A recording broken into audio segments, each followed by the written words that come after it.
1919 was an auspicious year in history. The First World War ended, ushering a drastic change in the world order.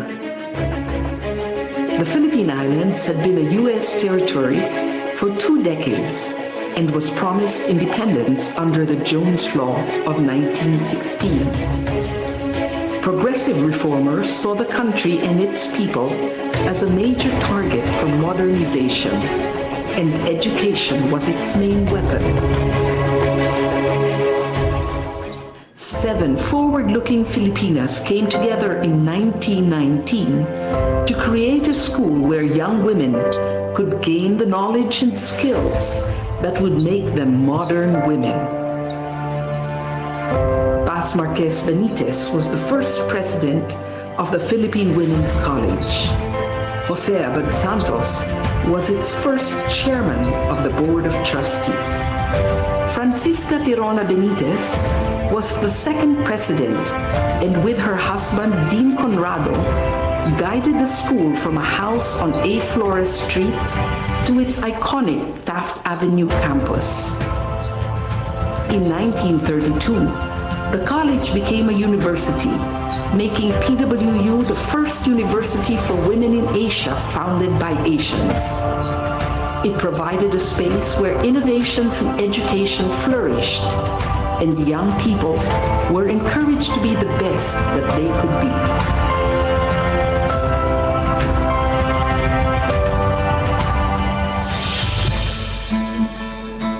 For over 100 years, the Philippine Women's University has been known as a leader in quality education.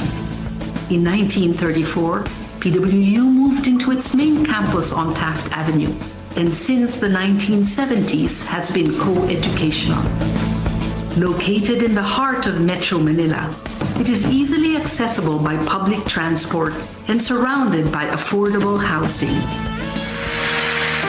Today's PWU offers undergraduate and graduate courses in several fields of study. Its business and management programs are responsive to the needs of industry, using evolving technology for global competence. PWU graduates excel in arts and sciences, education, social work, and diplomacy. Its fine arts and music programs have produced outstanding graduates through a holistic education that treasures heritage as well as excellence. PWU has pioneered in fields such as food science, nutrition and dietetics, medical technology, pharmacy, and nursing.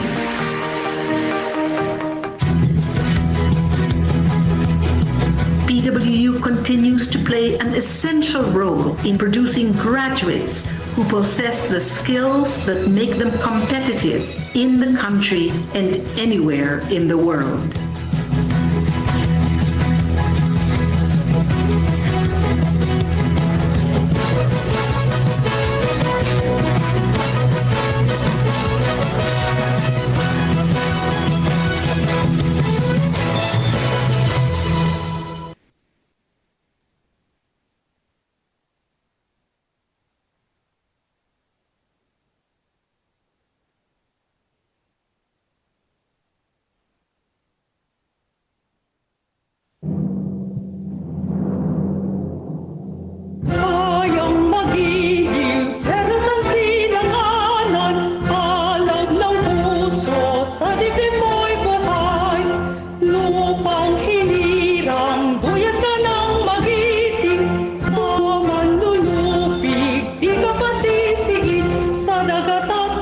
Sa simoy at sa lagi kong bukaw, may dilagang tulad, awit sa paglayang minamahal.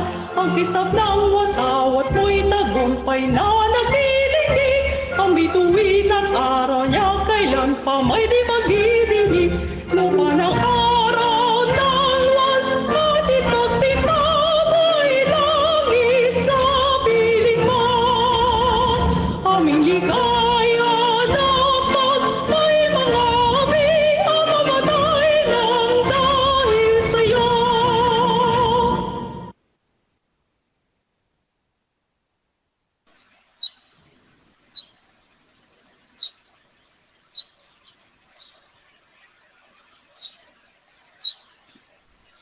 Good morning, everyone, and welcome to today's talk. I'm Kay Oyet, your Academic Services Manager here at the School of Fine Arts and Design, Philippine Women's University. We are fortunate to take part in this Tawid Talyer webinar, and I hope we will all learn from our speaker for today, Professor Arnel Villanueva. This event would not be possible without the generous support of the Office of the President, Marco Benitez. Thank you, sir, for always providing us with the resources and the space to further develop our knowledge, both as educators and non-academic staff serving our school and our students. I'm sure everyone's spirits are still high after your inspirational closing to the PWU Christmas party the other day. I would also like to acknowledge the presence of Dean Merly Pueblo and thank her initiatives in motivating us to constantly move forward in excellence. A huge shout out also to our Dean Jing Turalba, currently on study leave in Europe. Hello and welcome to our SFAD faculty. The warmest greetings to our speaker, our audience, and of course, SFAD admin and academic services teams for helping put everything together. We'd also like to thank PWU Media for this event. It is my pleasure to introduce our SFAD Research Committee Chair, the ever hardworking architect Dean Candelaria, also our SFAD VIP representative for today. Architect Candelaria, may we hear a few remarks? Thank you, Ms. Kay.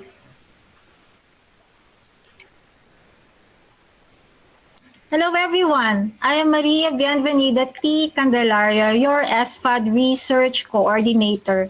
Welcome to the Tawid Talyer webinar on visual perception in graphic applications. We are honored to witness an activity that is another learning experience for both speakers and the audience.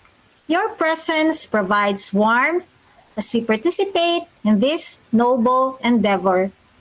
In this slide, we acknowledge the presence of Dean Mervy Pueblo, our speaker, Sir Arnel, our dear SFAD faculty members, students, alumni, and everyone watching our live broadcast today.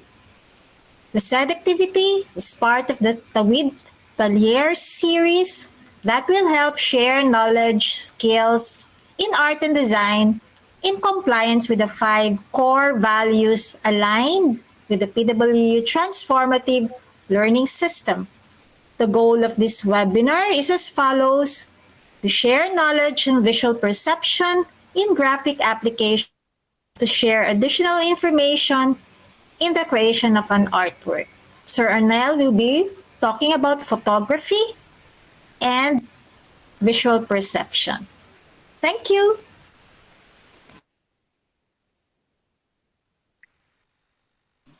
Thank you for that peek into today's topic.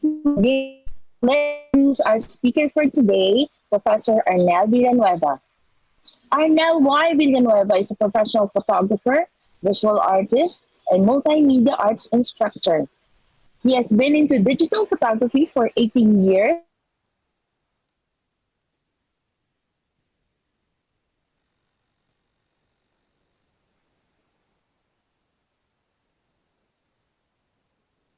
Ma'am, what happened? Nawala po kayo. Miss Kay?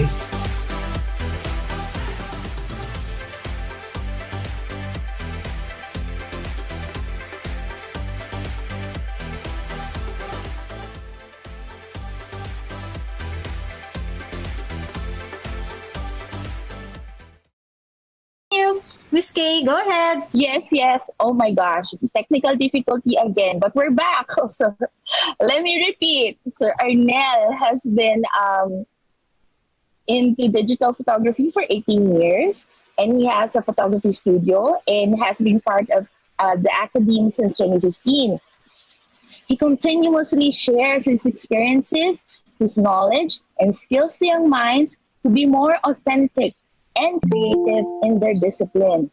We are so fortunate this morning to have Sir Arnel share with us his insights on visual perception as a professional photographer and multimedia artist. So let's all give him a warm round of virtual applause. everyone. It's my pleasure to introduce Professor Arnel Villanueva. Thank you, Ms. Kay, and good morning, everyone. Thank you, Ma'am Bing. Thank you, Dean Murphy, and welcome, everyone. Good morning. So, this morning, I will be talking about photography and visual perception. Okay. So, okay, I have three things in mind for everyone for this morning. Okay, the discussion that I will be discussing to everyone, the learning will be very practical and doable. Okay, I want to ensure that, okay, the learning atmosphere will be easy and light. And the learning experiences that we will be gaining from my short talk will be enjoyable. Okay. So yung tatlo pong yun, okay, I really want to reach all those things, okay?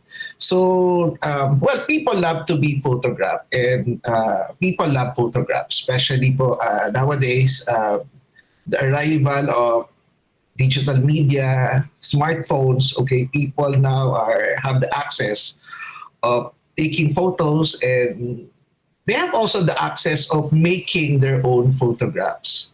So, ayun, okay. So, sabi nga nila, okay, next slide po, Ma'am Bing, that photo worth 8,000 words. And a simple photograph can be so compelling. And my question is this, bakit ba? Why is it photograph worth 8,000 words? And why a simple photograph can be so compelling? Okay, this morning I will be asking some questions. I prefer to be a discussion thing with my talk. Okay, I would want you to participate. I want you to to be part of the discussion. I will be also having some audience participation. Kasi later po, I'm gonna show you some photos and I want you to interact with it. So my first question is this, bakit nga ba that photography worth 8,000 words? What do you think? And why a simple photograph can be so compelling? Patingin po ninyo, why? Sabi nga, di ba? Photos worth 8,000 words. Bakit? Why? Why is it? Bakit po ba siya 1,000 words? Bakit hindi hundreds? Okay. Yes, you could answer. No need to raise your hands po. Sir, go ahead. Go ahead. Okay. Not only 10 years, Sir Noel. Okay. Not only 10 years younger. 20 years younger. Okay. Thank you, Sir Noel. Okay. Bakit pa kaya? Why is it worth 8,000 words? Go ahead. No need to raise your hand. Just answer po yung if you want to say your answer, just say it so po. Okay, sige po. Sabi ni Sir Will. Sige, go ahead, Ma'am Wilson. Yes, hi Sir Arnel. For me po yung photograph po is worth 1,000 words kasi po parang siyang story. Pag tinignan mo siya, marami kang mabubuong mabubuong parang perception ko depende po kasi yan sa sa iba't ibang tao. Pag tinignan niya po yung pictures, so depende po sa perception ng tao kung ano po yung nakikita niya sa sarili niya.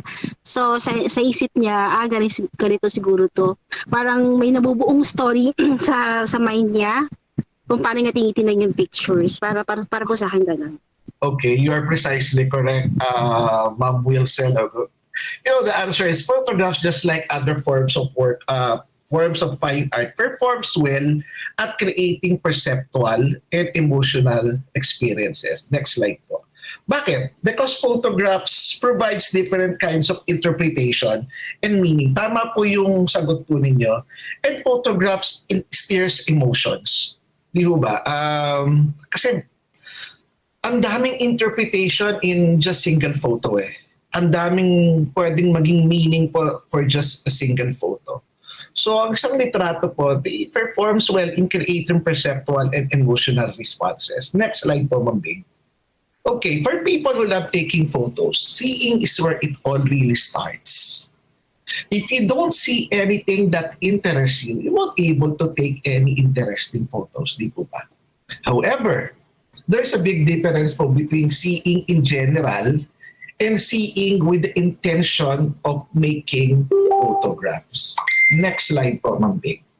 Okay, and photography and visual perception will take us on a journey into how our eyes and brain work and teach us how we can develop and train our perceptive skills. Well, this is really my agenda for this morning.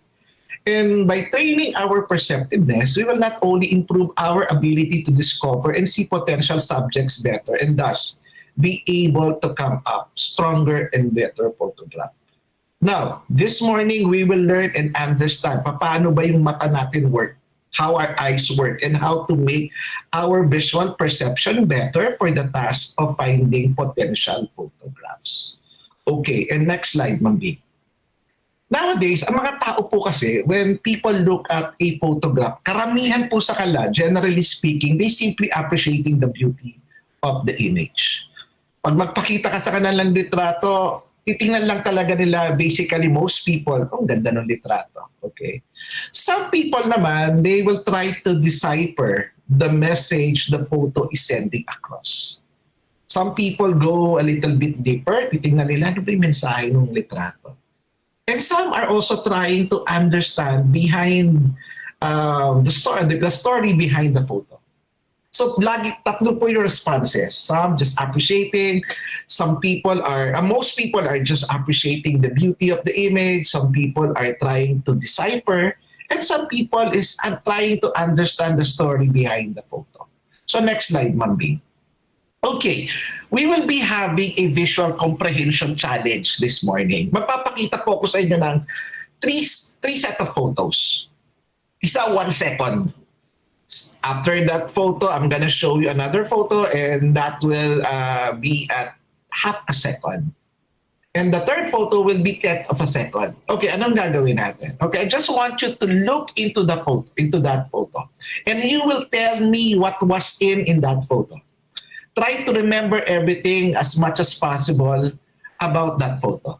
Just a second, half a second, 10th of a second. Pakita ko sa inyo, try to remember everything, the details, the colors, the face of the people na makikita ninyo, what else?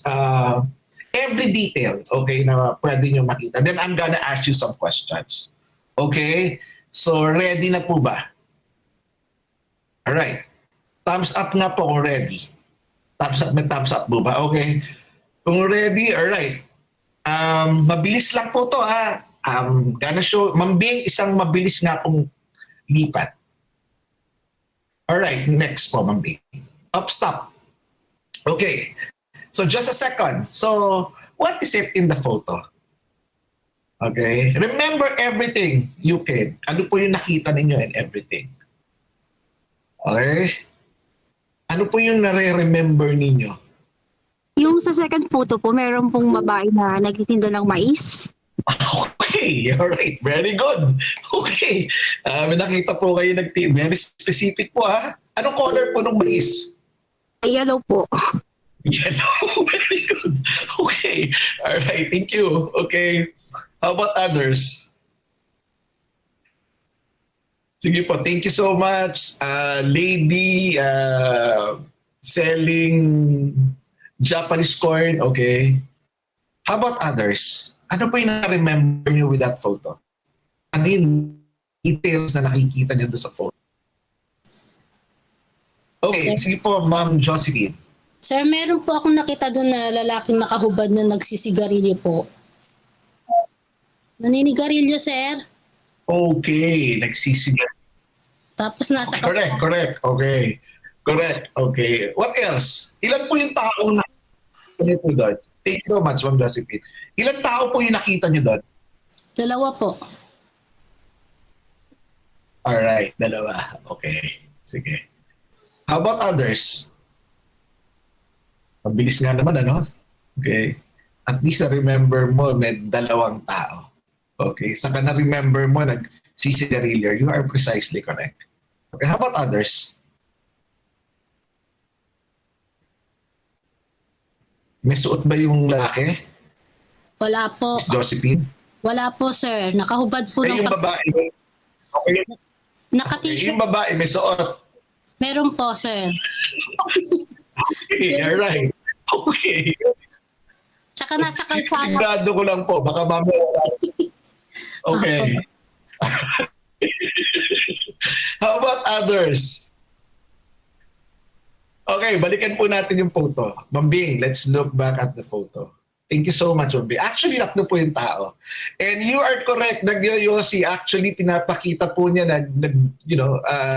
nilalabas niya yung usok sa kanya sigarilyo. And you are correct as well, wala siyang damit. Okay, and the lady is selling a sweet corn. Actually, tatlo po yung tao, may bata at the left side eh. Alright, so good. Very good. Okay, very good observation. Okay, Ma'am Bing, next slide po. Okay, next slide. Okay, next, balik po. Okay, Ma'am Bing, mamaya po. Okay, next photo, mabilis lang eh. Well, nakita na po natin. Sige, Ma'am Bing, next po tayo, next photo. Hindi po, balik po tayo, Ma'am Bing. Balik po. Okay, yan. Okay, tapos na. Tama na po. Alright. Ang bilis na. Okay, okay, what is it in the photo? Sir, bata po na nakaupo sa may kariton na naglalaro.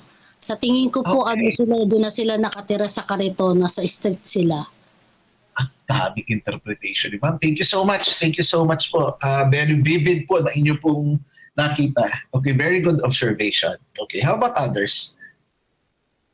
Tingin ko po sir, nasa sidewalk po sila. Hindi ko po alam kung nagbebenta yung bata ng toys kasi maayos po yung pagkakasalansan ng toys. Tapos sa paligid po, meron din po para pong mga siguro nakatira kasi mga para siyang parang barong-barong ba yun? Parang, Okay, alright.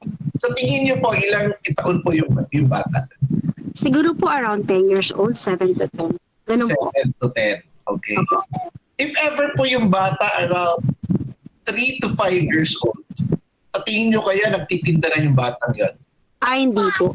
Siguro po siya, medyo mas nasa range po siya ng 7 to 10. So siguro pwede po magtinda kasi kung Alright. yung pagkakasalansan ng toys eh. Okay, so ibig Pwede sabihin po po, naglalaro. okay, pag 7 to 10, pwede na siya magtinda. Usually po yung mga bata po sa sidewalk, nagtitinda naman po talaga yung mga ganong age. Okay. Okay, so Miss Wimsel, pwede kang tumawad dun sa bata, no? For sure.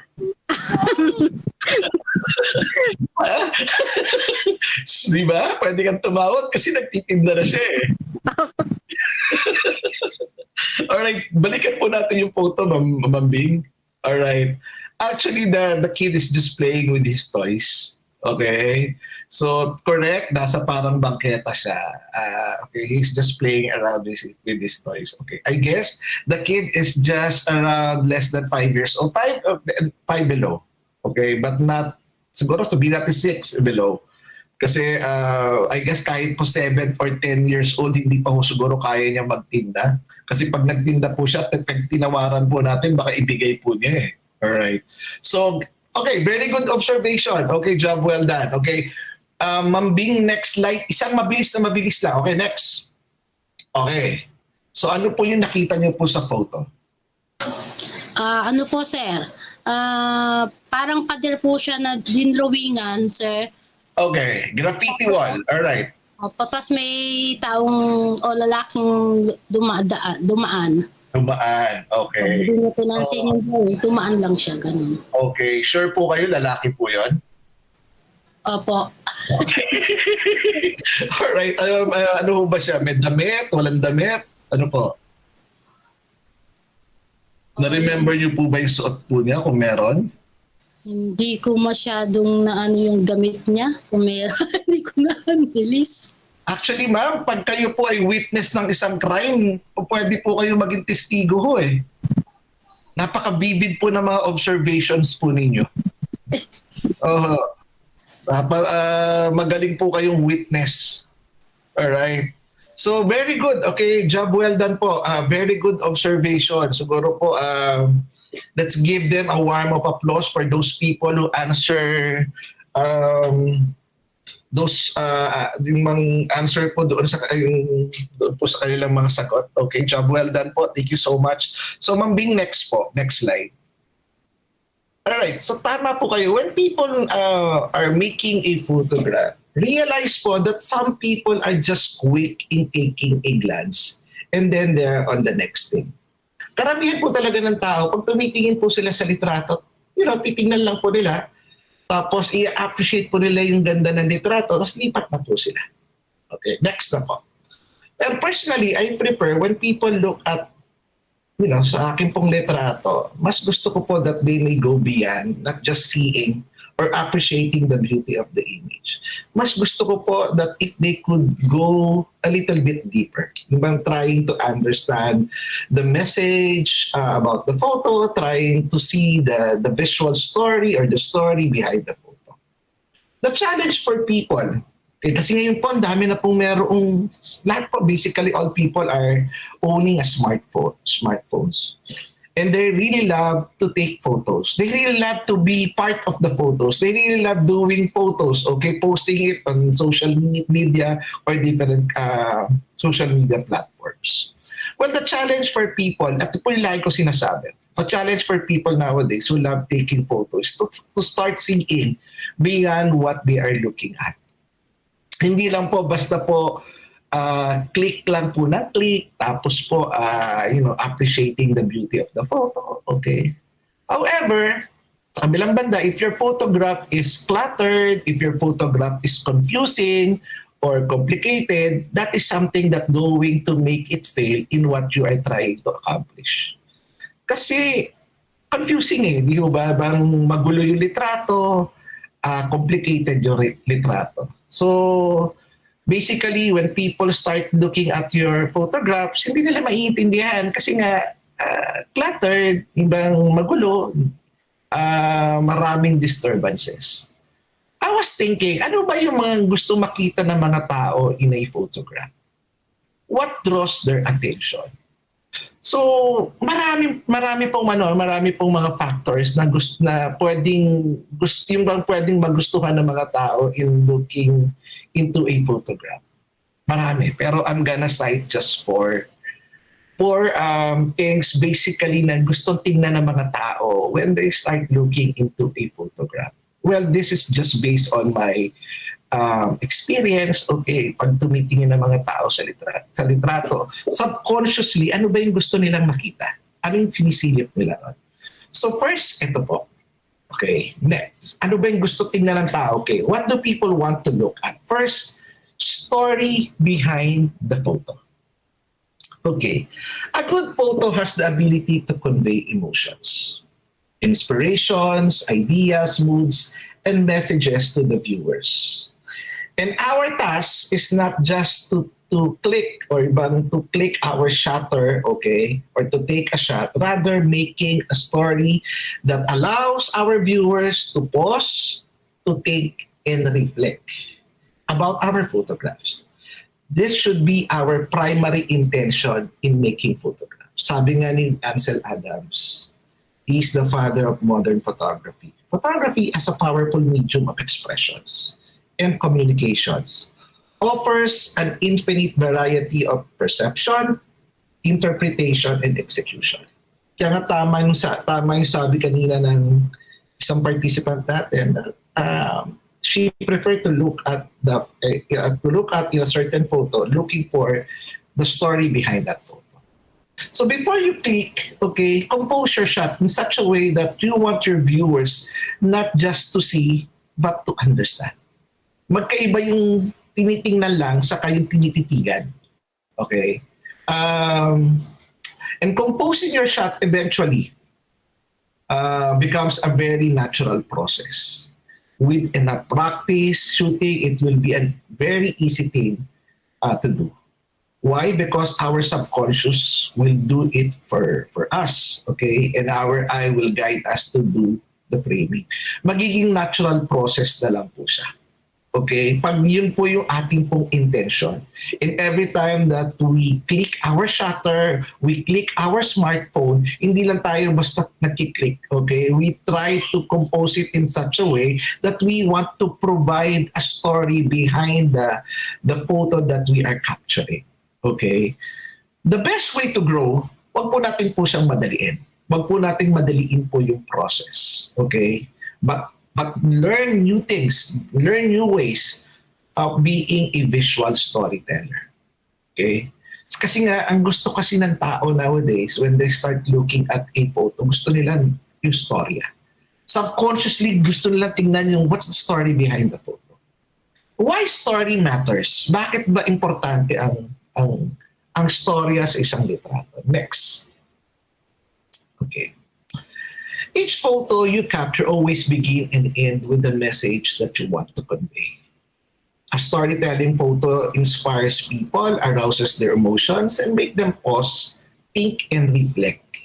This can help you to deliver how you feel about something, send an important message, or show an idea to your viewers. As a result, you will improve on how you communicate to your viewers, and thus will make you a better photographer.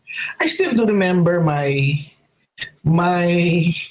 early professors in photography. Kasi po yung mga professors ko noon when I studied photography, most of them are photojournal. First day pa lang po, during our orientation, I still do remember, sabi lang nila sa amin, first day, make sure that in every photo that you capture, there must be a story to tell, or otherwise, it is rubbish.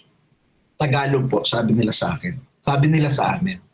Siguraduhin ninyo that sa lahat ng litrato na kinukuha ninyo, merong storya.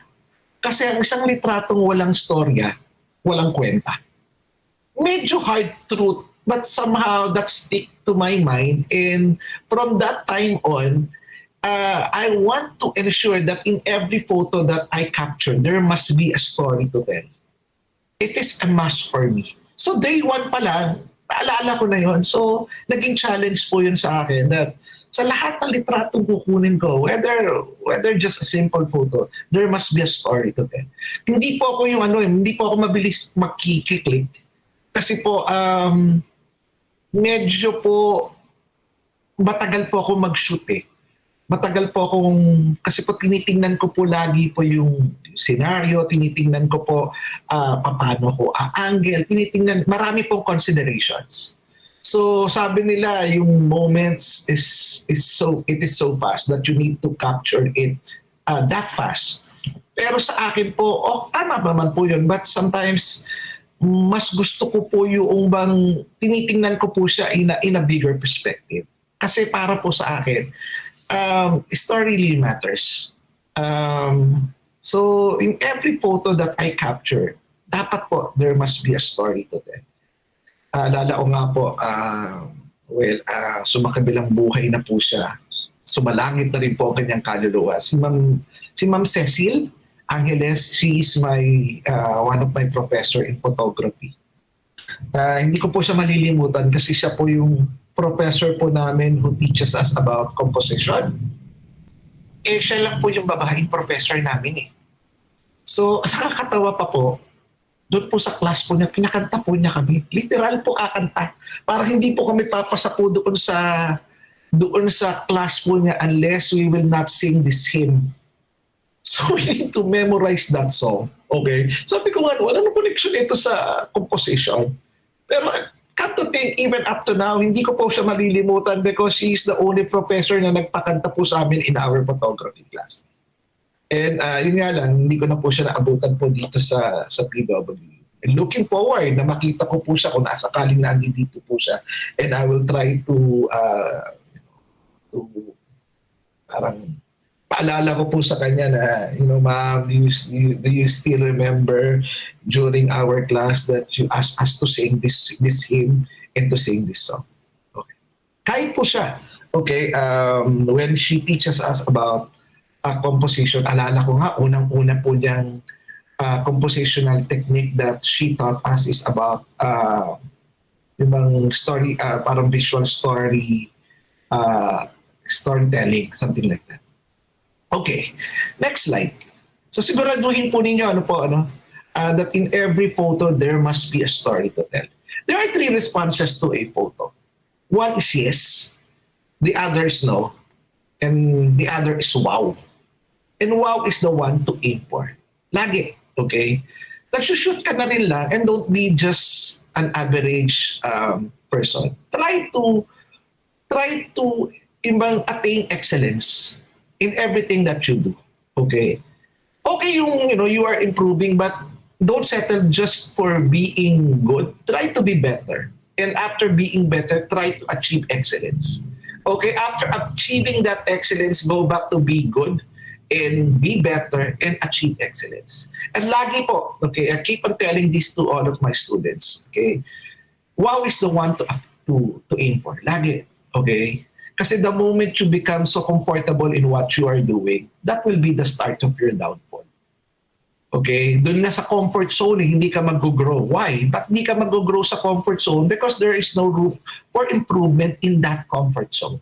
It is okay to stay for a while, but not that too long. Okay? So tandaan po natin, there is always 3 responses to a photo. Wow is the one to aim for. Next slide po. Okay. Alright, what do people want to look at in a photograph? Una po, gusto po nila makakita po ng storya.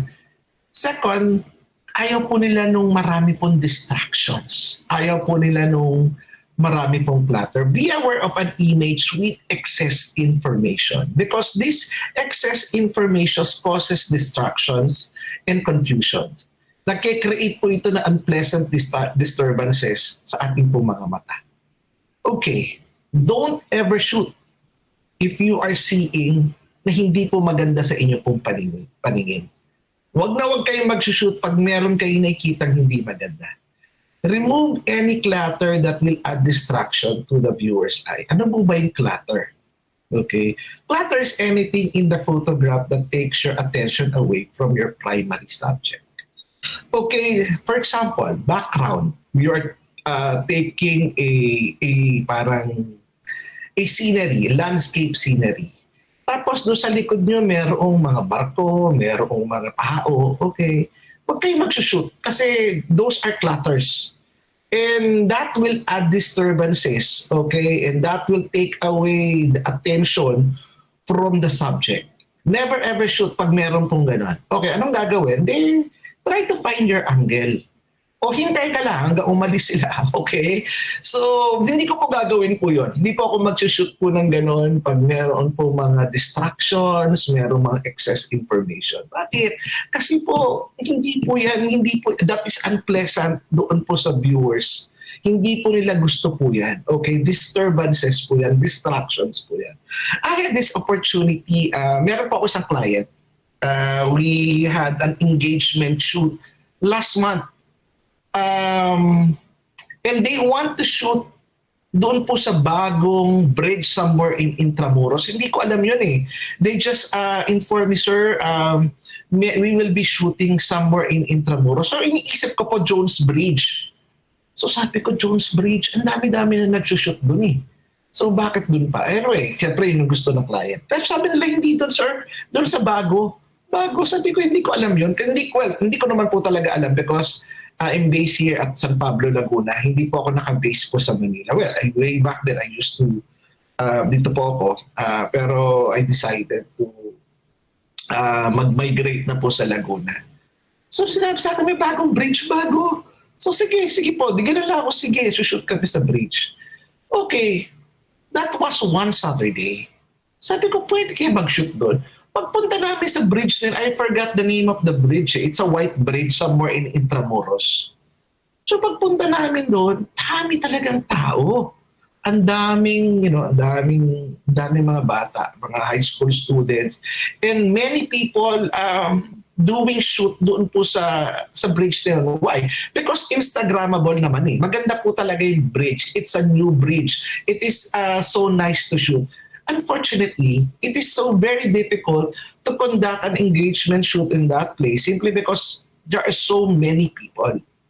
So that is the challenge for me. Paano ko mag-shoot na maraming tao? Kasi ang daming, ang hirap. Okay? Kasi hindi lang po yun, marami pa hong sasakyan. Yun ang gusto ng client eh. Hindi ko naman po sila matanggihan. Medyo risky pa because somehow kailangan mo tumawid. Alam niyo po yung kailangan mo sumampa doon sa bridge in order for you to across the other bridge. So basically, isushoot ko sila doon. So, I paused for a while, pinag-aralan ko po yung lugar, paano ako mag-shoot. Hindi ko naman pwedeng sabihin doon sa mga bata doon, hoy, alis kayo dyan kasi mag-shoot kami. No, hindi po pwede po yun. So, I paused for a while. I think of a strategy, paano ko sila isa-shoot in such a way that there will be no distraction. In such a way na pag sinot ko, parang sila lang yung tao doon sa lugar. So, it is a challenge. I'm gonna show you some of the photos na kinunan ko po doon po sa bridge na yun. I forgot the bridge, baka alam ninyo. Sige, next slide po, Ma'am Bing. Yan po, okay? So nagkaroon kami na engagement shoot, taga Manila po itong client ko. So sinot ko po sila, as if kala niya walang tao. Alright, as umaanggulo lang po ako talaga na parang walang tao. Pero dami-dami pong tao po dyan. May shoot po ako na nakasampa po sila sa taas. So parang medyo ginawa ko po, I shoot on a low angle as if parang hindi ko po makikita yung mga ulo nila.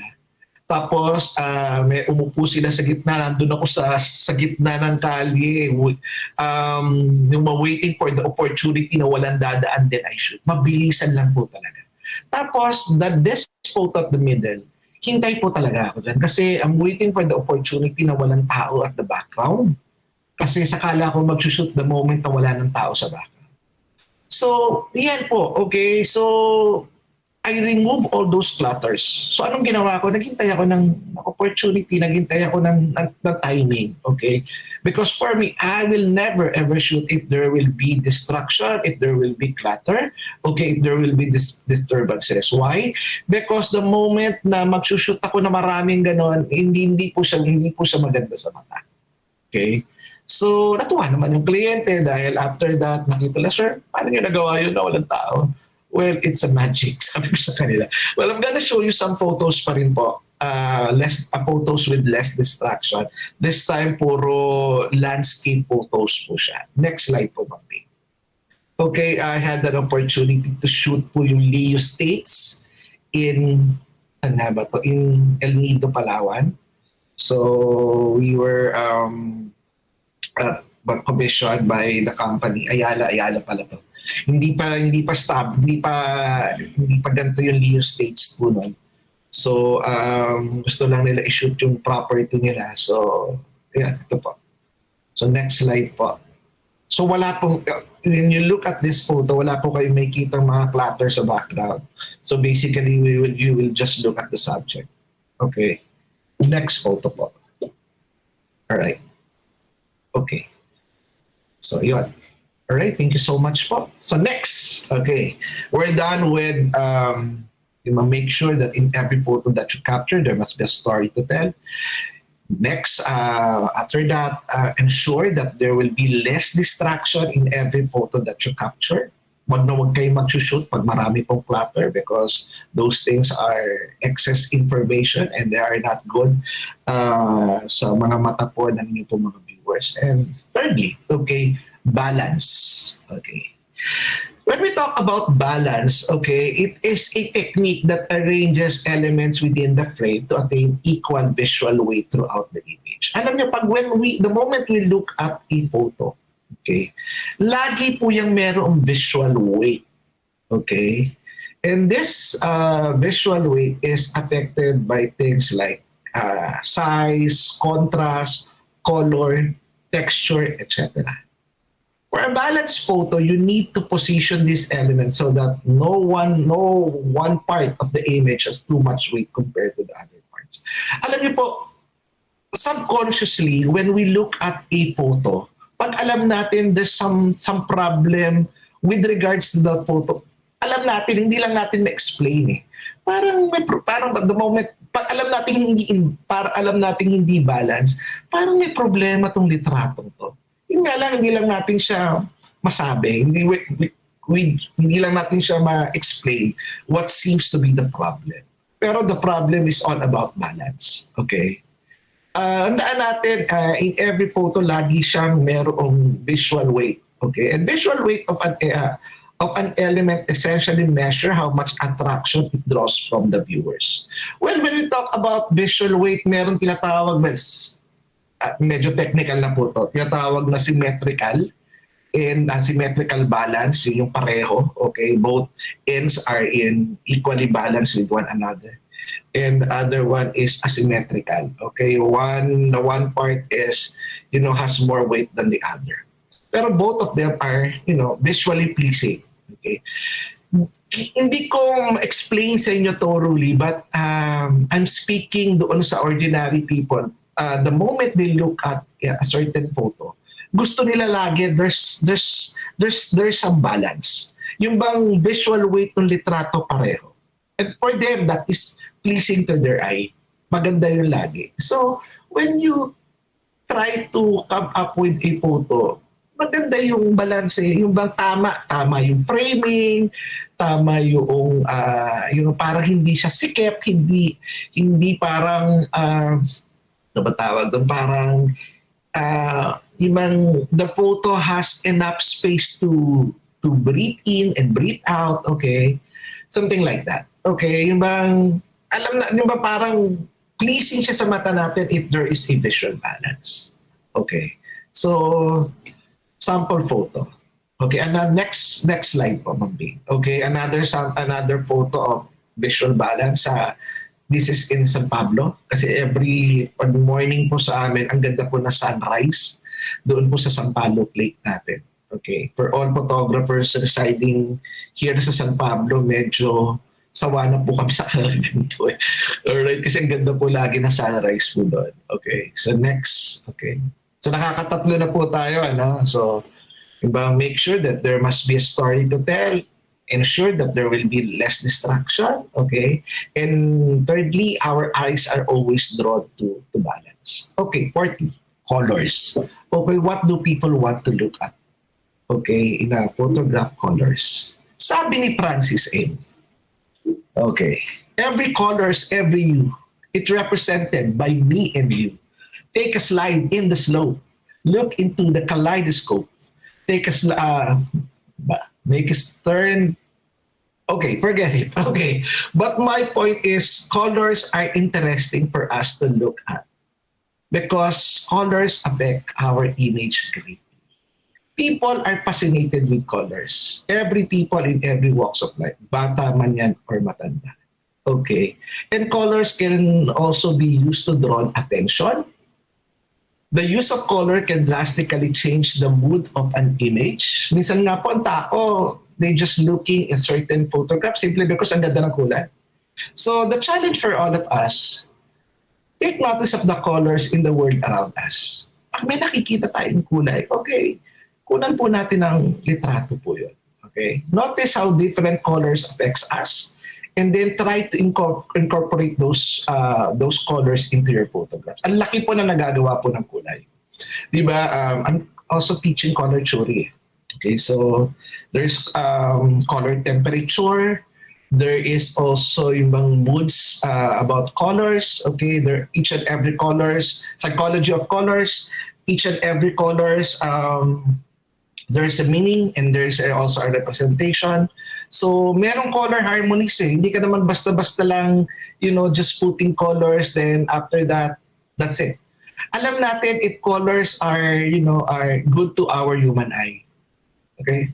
Ang nature po, nagbibigay po siya talaga ng natural beauty sa atin. Okay, for example, ang sunrise and sunset, okay, there's always a mixture of warm and cold colors. Lalo na yung ito sample po. Okay, in Kapurpurawan, Ilocos. Okay. So, ang ganda po lagi ng sunrise po dito. At one time, nandun po kami. So, nakita ko po ito. So, wonderful. It's a combination of warm and cool colors. And given po yan ng nature. So, pag nakakakita po kayo ng ganito, incorporate colors that matches together and colors that is also in contrast. Okay, marami pong yung mga colors na po pwede niyo pong ipag-combine. Merong complementary colors, merong split complementary, merong analogous, merong monochromatic, merong triadic, merong tetradic, okay?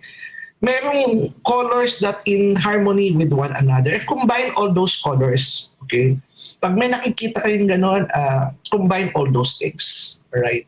So, and I want you to be watchful as well sa mga, sa mga colors na to, because when you see colors, people are really fascinated with colors. So, ito yung mga isa pang tinitingnan po ng mga tao.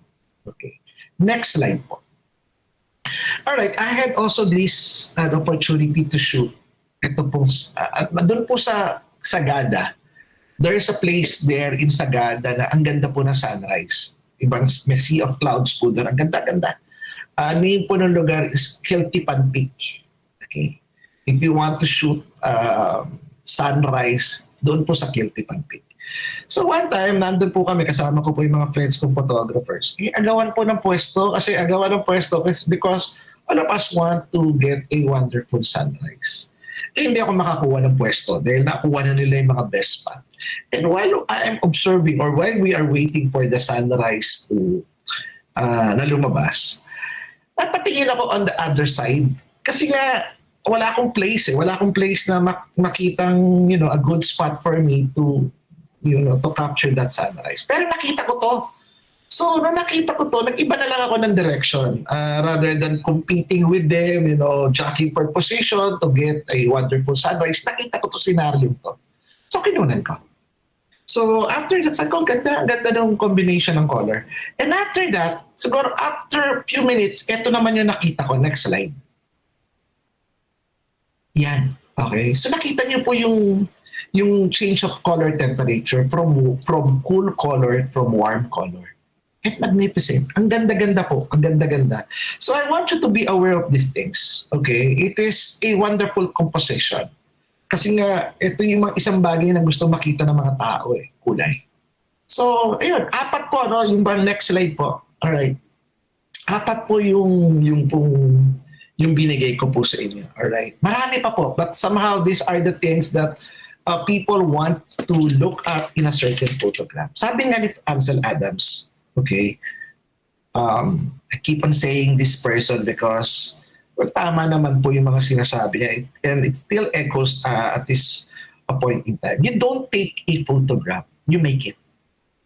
So, totoo, hindi tayo basta gumagawa ng litrato. Tayo ang gumagawa ng litrato. We are the one who is, we are the creator of our own image. We are the creator, the composer of our own photo. Parang katulad din naman po ng painting po yan. Tayo rin po yung, di ba, yung compose, tayo yung gumagawa. Okay? Tayo yung basically creator po. No? Same thing with photographs.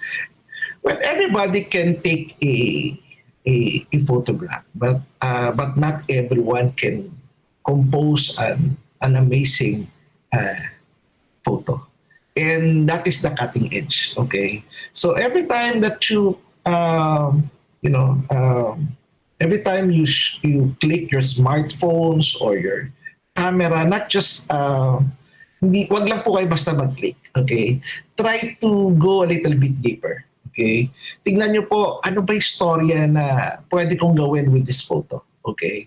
And secondly, when you shoot, try to eliminate those distractions, because those distractions is not parang it is a disturbance to our eyes. So hindi siya makakabuti. So try to eliminate those. Paano? So try to make an angle. Okay? Wait for the perfect moment. Wait for the moment. Pag wala na sila din, okay. Kung hindi ka makapaghintay, and then ask them, sabi mo, Ken, pwede po saglit lang, kukuhanan ko lang po ng photo. Saglit lang po for a second, something like that. Just be courteous in saying so. And then, what else? When we make our own photograph, ensure din natin that there is a balance. Okay? There is a visual balance in our photograph. Kasi ang bawat litrato, laging merong weight yan, may visual weight. So alam na mga tao, hindi lang nila kayang explain, hindi lang nila ma-articulate, but they know that there's something wrong in certain photograph if there's no balance in it. Okay? Lastly, color. To incorporate in your photograph because people are fascinated with color. Okay. Next slide po. Alright. Okay, seeing with intentions. Okay. Learning to see with the intention to photograph requires time and practice. Hindi naman po sabi ko nga, if you really want to be a better photographer, you need to allot time. Okay. It is not, do not rush the process because hindi naman po ito nakukuha sa madalian. The fact is that the better you become in seeing with intention, the more clear you will become about what has a potential as a photographer, which will lead you to take a better and captivating photos. By training your perceptiveness, you will not only improve your ability to see potential subjects better, and that will to create stronger and better photos. In the process of photographing, you will train yourself to see more deliberately and clearer. Okay? Maybe it's time to discover how to see again by taking time to focus seeing with intention. Okay? Rediscovering what it is you really see, and you will probably find that your photos will change dramatically and more engaging. So this morning, wala na pong excuse for all of us kasi we learned something very practical. So lahat naman po tayo may cellphones, okay? Tayong cameras. And like what I've said, all of us love photographs. And people love to be photographed, di ba? Gusto nating alitrato, gusto nating kasama tayo sa litrato. Gusto rin natin kumuha ng litrato.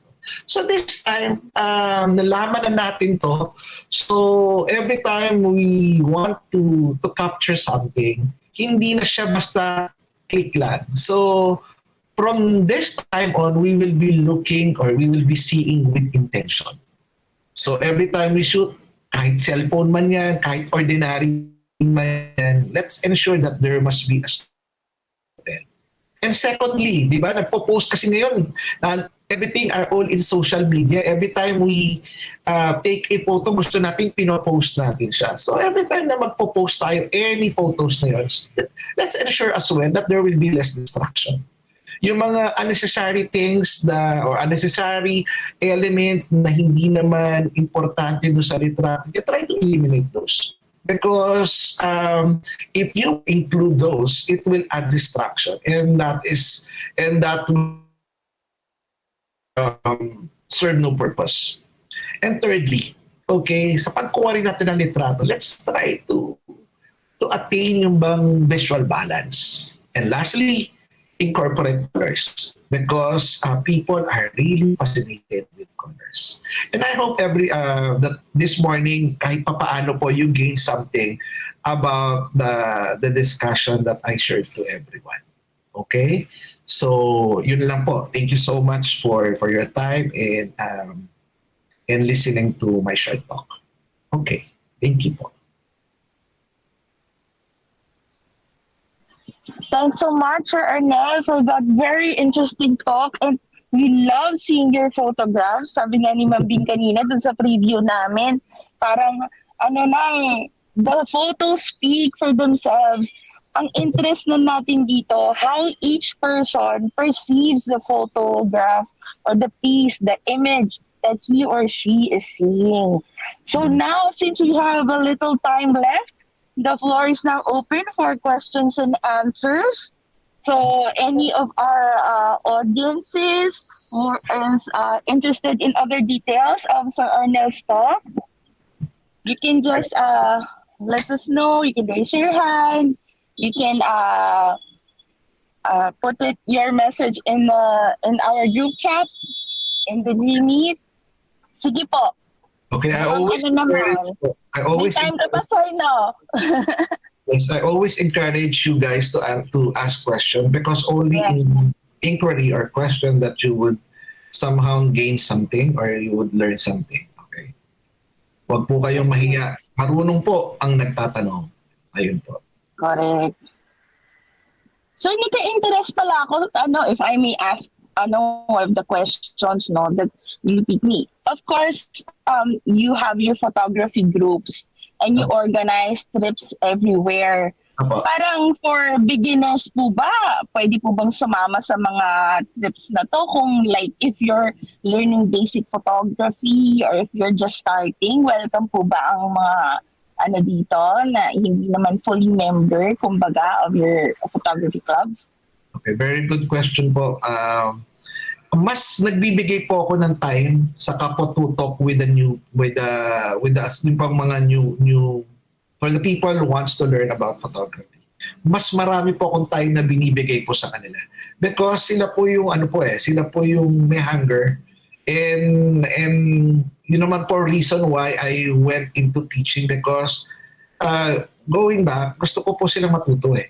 Okay, yung those people na medyo alam na less tutok na po sila because they already know some things unlike with these people na wants to know more things pa po. Kaya mas marami po akong time na allotted for these people po.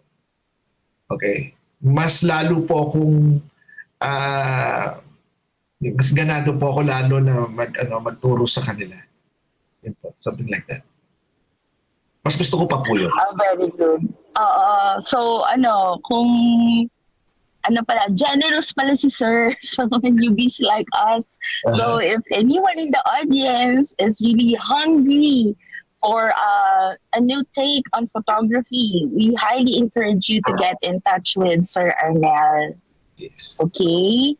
Tapos, Sir, nga po pala yung recent exhibition natin with your students sa JCB Gallery, yung papunta pa lang pabalik na, I noticed that yung mga stories po nila in the image that were presented in the exhibition, parang aside from having a personal take, ang lakas po ng dating effective po yung yung tips that you mentioned on visual balance and decluttering and the combination of colors.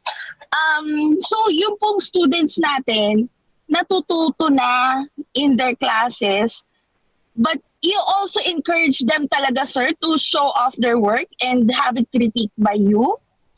Actually po, medyo strict po ako doon pagdating po sa doon po sa lessons po yun. Kasi po, I keep on saying this to all my students. There's one thing that I really want you to gain from my class is for you guys to learn about composition. Kasi pag nalaman po nila yun, the fundamentals, if they learn the essentials, pwede mo na silang pakawalan pwede na sila maglaro, okay? Kasi sabi nga, Picasso mentioned, learn the rules of a pro so that you can break them like an artist. Diba? Parang, at least alam mo yung fundamentals. And medyo mahigpit din po ako noon. If ever there's something wrong with their photographs, pinauulit ko. Pinauulit ko talaga to the point na hanggang sa makuha nila yung, ma-achieve po nila yung the photo that both of us are really looking for. Okay, if there's something wrong, then sabi ko, sige, labas ka pa, kuha ka pa ulit. Okay, then after that, okay, yun. Pero may some of them, pag nakuha na nila, they already nailed it. Okay, pero okay na sa akin, pero I still want them to shoot others. Para lang po, mas, napapractice nila yung kanilang yung visual storytelling nila. Something like that. Naalala ko tuloy, Sir, yung sinabi mo kanina, there are no shortcuts talaga. It's a process that you have to learn in photography. If you have to repeat it over and over again to learn, kung doon naman po tayo natututo, why not, di ba? Saka salamat po sa warning na strict pala kayo. So, it's part of growth talaga. Hindi po ako strict really per se as a professor po. Strict lang po ako doon sa, about learning the fundamentals. Okay, napaka-light ko. Again, ganun pa rin po ako. Like ko po sinasabi sa estudyante ka na, also mentioned to everyone that inside my class, learning will be practical and doable. Learning atmosphere will be easy and light. And learning experiences will be enjoyable. Okay, yung bagay na yon, sinasabi ko na po on the first day pa lang, para at least they already knew my expectation, that their expectation from me. May tanong po si Sir Noel. Yes, sir. Ayan. Sabi po ni Sir Noel, "Hi, sir. When you go out to shoot, what are the most essential accessories you need to bring with you?" Oh, okay. Sir Noel, thank you for asking that question. Kasi nowadays po, medyo travel light na lang po ako. Kasi po, siguro I already aged. Ayoko na po magbit-bit na mga mabibigat na bagay. Way back then when I was just starting, dala ko po lahat ng gamit ko. Kasi kaya kong magdalahin at buhatin. Eh ngayon po, good thing ngayon kasi mirrorless na eh. Yung mga cameras ngayon medyo magagaan na. So nowadays, dala ko na lang sometimes the bare essential. Camera and yung pong may dala po akong camera, may dala rin po yung bang kung ano yung lens na needed for the shoot. May dala po akong ilaw, pero hindi na po yung mga malalaking ilaw kasi mabigat po. Pero I always bring light with me kung kailangan ko lang po. Pero ngayon po talaga, na lang po talaga, camera na lang eh. Well, essential, tripod, light stand and light. Pero it is with me pero hindi na po. Other tools. Post-processing, sir. Doon po medyo matagal, Sir Noel. Doon po talaga, yun na lang po kasi ang sikreto ng mga photographers ngayon eh. Yung post-processing. I also do teach my workflow to my students but not everything. Kasi po, yung I do teach Lightroom, Adobe Lightroom. Basically, my workflow in Lightroom. Kasi my post-processing po kasi first, I post-process my photo sa Lightroom.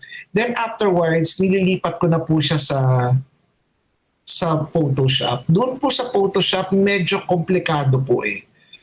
Komplikado why? Because sometimes sa isang photo, it took me an hour sa paglilinis, sa pag-aayos.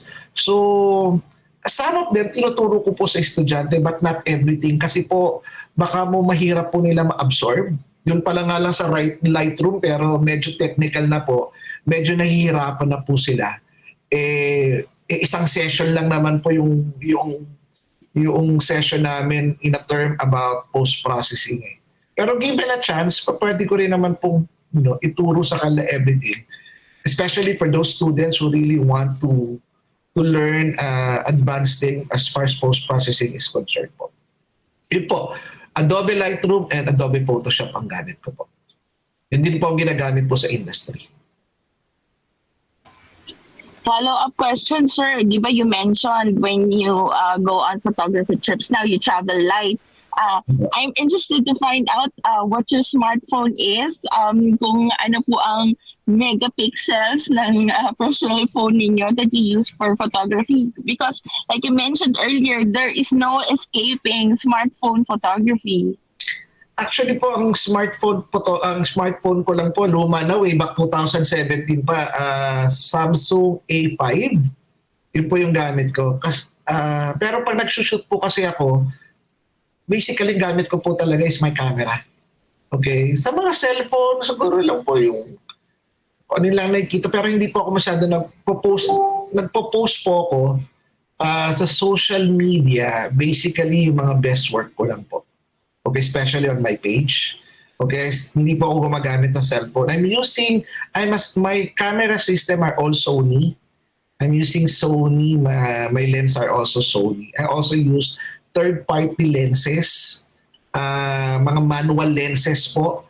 Kasi po manual, prime lenses po yung mga third-party lenses ko po.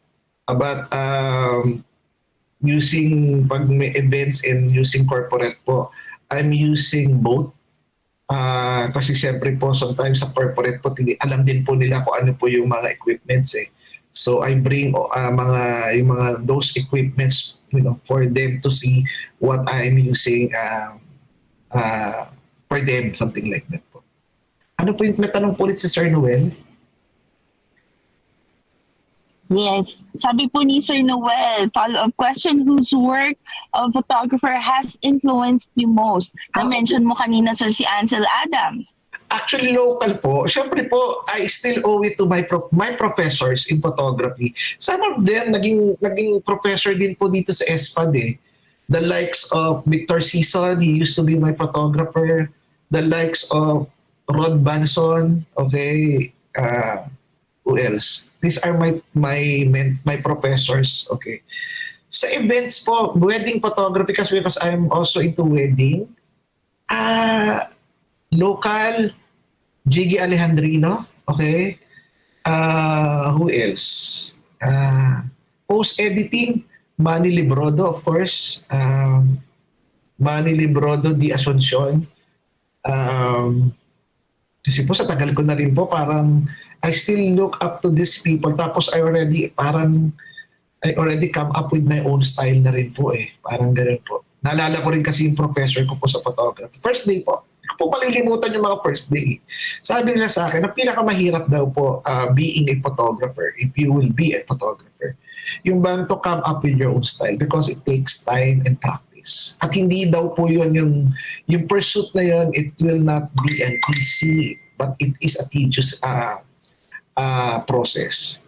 And di ko malimutan yun. Anong first time po na I've been to photography, syempre, you look for inspiration from others, ginagaya mo sila. I want to be this, I want to be that. Pero eventually, when you already have your own style, yun yung freedom mo eh. Parang, you still look up to sa mga new photographers nowadays, international and local. Pero the moment you become, yung ba parang easy, yung ba parang, okay, this is me. Ito yung, this is my brand. So this is my style. Yun na po yun eh. Okay. Pero it doesn't mean po na yun na yun, ano? Kasi po everything now are all evolving eh. Sabi nga ni, sino ba to? Charles Darwin. It is not the strongest nor the smartest that survives, but those people who are adaptable to changes. And nowadays, everything are all evolving. Everything are all changing. So, I need to adapt myself to the changing times. Paano ba yung mga bago? I look into it. Ano ba yung ko i-absorb dito? What are the things that I could adapt in order for me to be relevant and somehow to be that competitive pa rin. And I apply those pa rin po in what I am doing. Ayun po. May tanong din po si Ma'am Bing. Sabi ni Ma'am Bing, yes, Ma'am Bing, oo. Dati po, kumukuha po ako ng mga ganyan. Okay? May mga work din po akong ganyan. Pero, kasi po ngayon po, Ma'am Bing, medyo po, talagang medyo most of my time is with the academy. Pero, meron pa rin po ako mga ganyan. Kasi on a Saturday, Sundays, doon na lang po yung mga studio works ko. Okay? Pero still, yes po, meron po chance. Okay? Kasi marami naman po kami in my studio, okay? There are people working with me, so they are the one doing the things po. Kung hindi ko po nagagawa na. Okay?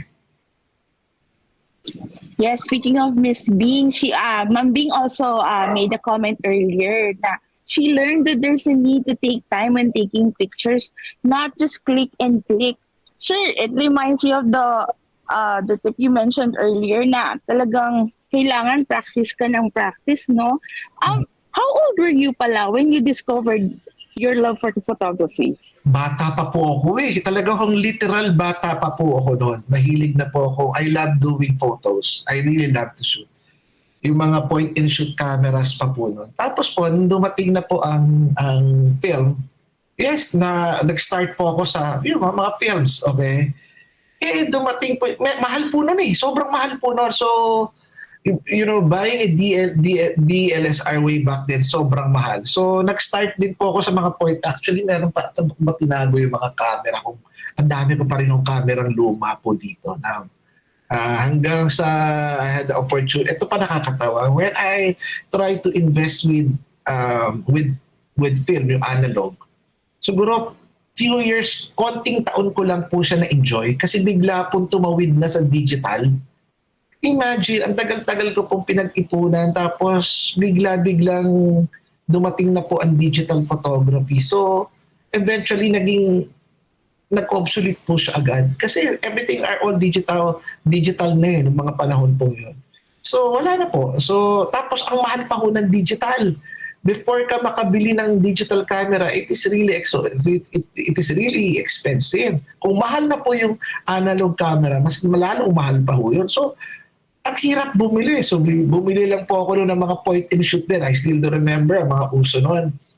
Olympus, Pentax, okay? Kasi medyo mahal po ang Nikon and Canon during that time eh. So doon yun lang po yung parang kaya ko noon. Tapos actually, nasa nakabili na rin po. May mga tanong po si Sir Noel. Okay. Nice question po yun kay Sir Noel. Okay. Yes, sabi nga po ni Sir Noel, are there times you need to reverse the image to make the composition better? What are the do's and don'ts? And can you spot if the image or photograph is borrowed or copied? Nako, mahalaga yan sa panahon, sir. Copyright. Okay. Doon po sa first question, Sir Noel, I haven't tried yet doing those things. Okay. Hindi po kasi ako medyo ano po ako eh. Ano ba tawag dito? Medyo, well, as an artist, medyo realist po ako. Hindi po ako masyadong mahilig po ng, something yung bang doing some experimentation such as that one. Nasubukan ko na po mag-infrared, pero parang hindi ko type eh. Parang gano'n lang po sa akin. Pero I've tried, pero po yung reverse hindi pa po. Second question, doon po sa second question, nowadays po kasi pwede mo makita po yung exit noong photo. Kasi if you gonna click the photo in a digital format, makikita mo the information. So, kailan siya kinunan, anong camera yung gamit, ano yung exposure and everything. Yun nga lang, makikita mo rin po ang date. Hindi mo lang talaga malalaman kung sino po yung nag-produce ng photo unless hindi, wala pong pangalan eh. Yun po yung we can detect. Pero yung ban to detect it kung borrowed or not, parang hindi po eh. Kasi wala naman po information po given on an exit kung sakali pong we want to see kung borrowed po yun. Pero the information about the camera, pwede mo siya tingnan, lalo na kung tinignan nyo po siya digitally. Pero kung print na po, ay mahirap po. Hindi po mahirap po magawa po yun. Ayun po. Pero it's a nice question po, Sir Noel. Saan po pala banda dito, sir, yung exit? You have to right click. Pwede nyo right click, tapos pwede nyo po makita po yung details.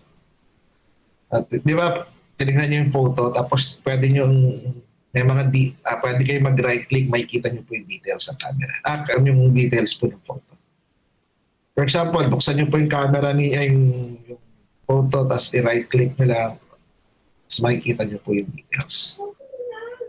So, ibig sabihin, sir, yung photos na pinopost namin, may information na po siyang Oo. Pwede nyo pong, try nyo po. The click of a button.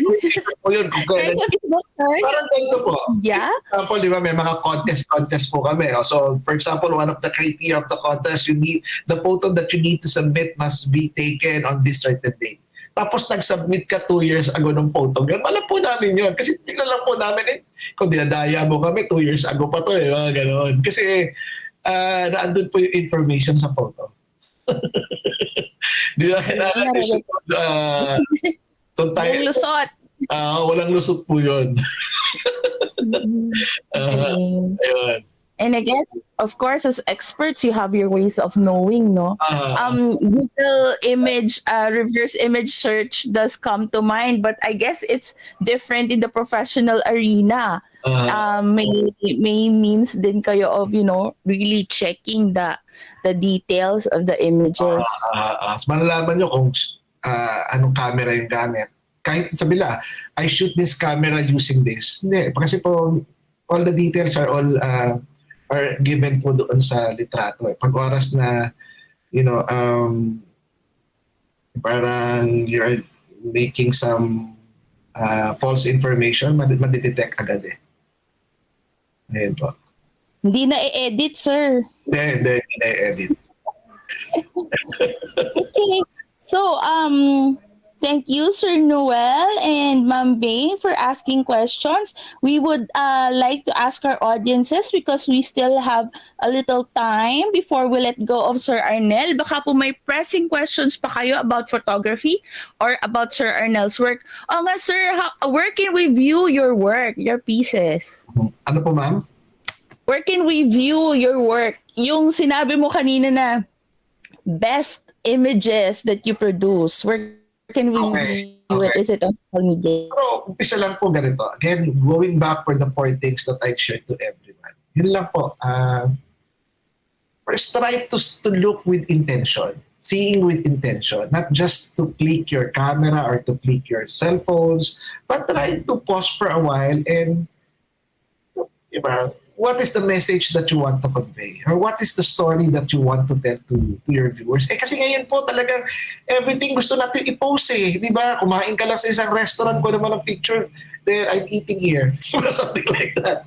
Okay, everything now are all photos and people are really fascinated with photos. People are really love to look at photographs. So ano ba yung tinitingnan nila? So ngayon, right now, there will be no excuse for all of us. Every time we click our photo, alam na natin di ba? Parang, so this time, kahit pagkain pa i-shoot ko, hindi lang, I will ensure that there must be a story to tell with this with this food that I'm going to take. Okay. So, yun. Tapos, i-compose mo siya. Ano yung mga things na kailangan necessary elements lang doon sa litra. Again, sabi nga ni Ansel Adams, di ba? We are the one who make our own photo. We don't just take photograph. We make our own photograph. So in other words, those unnecessary things that unnecessary doon sa litrato, take those things away. Kasi unnecessary ako po kasi as an artist, I always adhere po yung less is more. Kasi you will never go wrong with simplicity Ako lang po yun Yung parang I would rather come up with yung parang very minimal because in very minimal you can go much deeper. You could see where the artist is really coming from. Okay. Mas hindi naman po safe. Much better po sa akin yung ganong approach. Okay. Siguro as a person, ganon din po talaga ako. Okay. Correct. I understand, sir, because I if you remember in one of our conversations before, parang yung pag minimalist na yung photo, parang mas nag-i-introspect yung audience na ano ba talaga ang story behind this image? What is the photographer, the artist telling me? What is the message being communicated by the piece? Sir. I'm also a fan of your work, by the way. So, nakikita po naman namin. Salamat. Salamat po. How about others? Baka may tanong pa po yung iba. Yes. We love to answer those queries po. Guys, your students ba, sir? Graded, dyan? May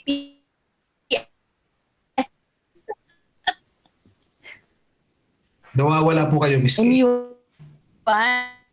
Guys? We still have time for one last question. Anybody? Gusto ko po marinig those people who answered yung mga queries ko kanina doon sa mga photos. If they have some questions. Ang ganda ng mga sagot nila, bibilis yung sagot nila So gusto ko pong makarinig po ng tanong sa kanila. Oo nga po. Baka po gustong mag-question pa nila, ma'am. Yes, Okay, hello, guys. sir.